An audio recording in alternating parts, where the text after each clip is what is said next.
Welcome back. We're diving deeper into addiction and strategies for prevention and treatment. Before the break, we touched on psilocybin-assisted therapy for addiction, but it doesn't stop there. This year, British Columbia became the first province in Canada to decriminalize small amounts of heroin, fentanyl, cocaine, and other hard drugs in response to their opioid crisis and increasing overdose deaths.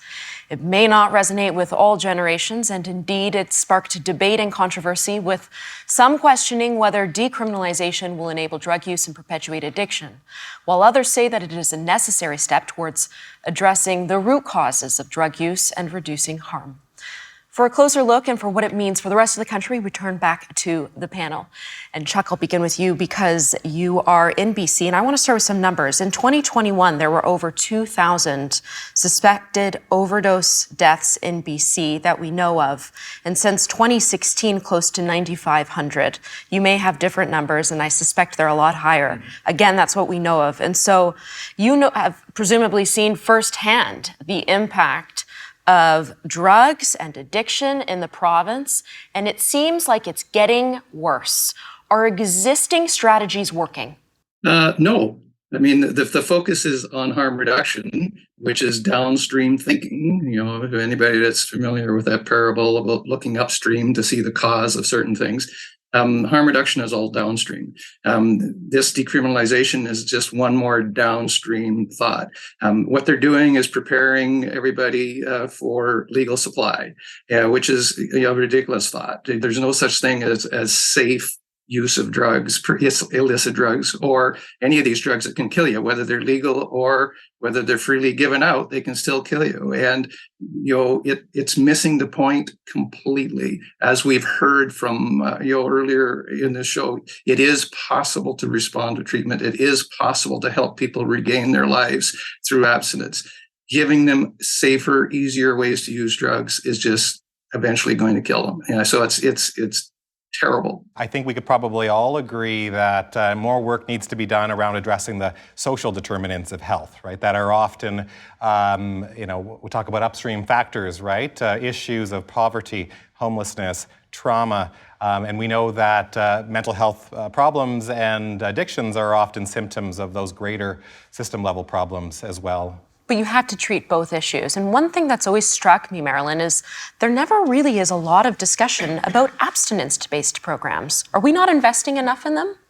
I do believe in harm reduction programs, to be quite frank. An abstinence-based programs is not for everybody.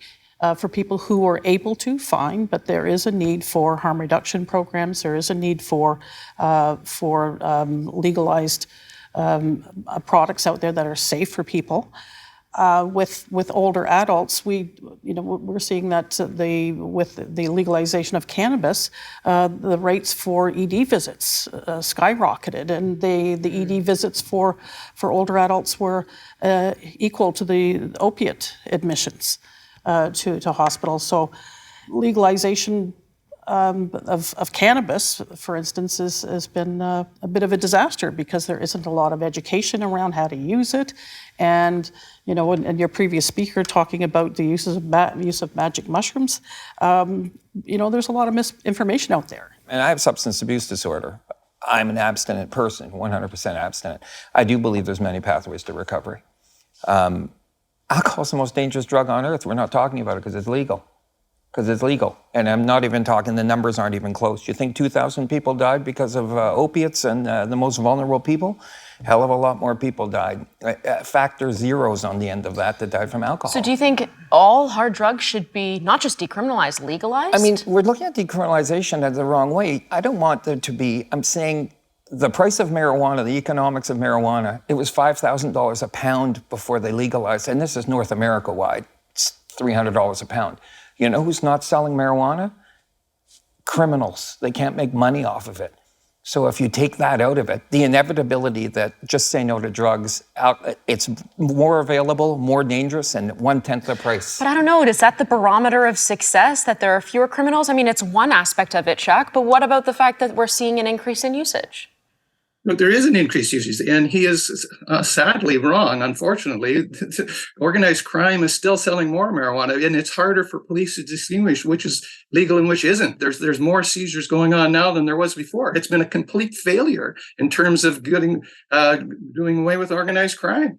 And it's the same thing is going to be happening when you legalize any other drugs. Drugs kill you if you use them in inappropriate ways. And whether you give them to people or whether they buy them off the street, it doesn't matter. It's a sick experiment on the most vulnerable. People that are addicted, and Bobby, you must know from when you were still in your habit, they're not capable of making sound, rational decisions. They'll use whatever they can get. You can give them all the legal, safe supply stuff you want, but as soon as they're hurting, they're going to turn and use whatever they can find. So it's not going to stop that from happening. We need to help them get sober. I'm saying how bad, if the drug supply is so poisonous right now, and these deaths are happening far more, and these are deaths, single usage, they're not even addicts. They just thought they'd have fun for the weekend and they're dying. That's a big number of these deaths. That's a danger. The little kid that goes to his high school dance and someone gives him a Xanax because he thinks it's fun and he's dead. And this is happening all the time. I've had clients with a kid with 8 months sobriety. He took a pill after work that one of his coworkers gave him and nearly killed him. And I'm not saying that the answer, this is a very difficult topic to answer just by saying it's this or it's that. Hastings is a bigger open grave now than it ever was before, and it has spread. Nanaimo has it, Calgary has it, Edmonton has it, it's spreading. What's happening to the drug problem? And I'm sorry, but marijuana is not keeping people on the streets. The mental health piece, the heavier drugs are keeping them out there. Before we throw to break, I do want to circle back and bring it back to our audience, which is the older adult. Because they're not always the ones that are getting hard drugs on the streets. What are the kinds of strategies and treatment programs that we are missing to meet this generation, Dr. Kitamura? I think that we have to first kind of formulate why older adults are using substances, be it alcohol or recreational drugs or even prescription drugs as well that can be misused. And often people end up using things like benzodiazepines. We haven't talked too much about them because they're undertreated in other ways for their psychiatric conditions. For example, many people get prescriptions of lorazepam or Ativan or Xanax or Valium, those types of medicines for anxiety or sleep problems.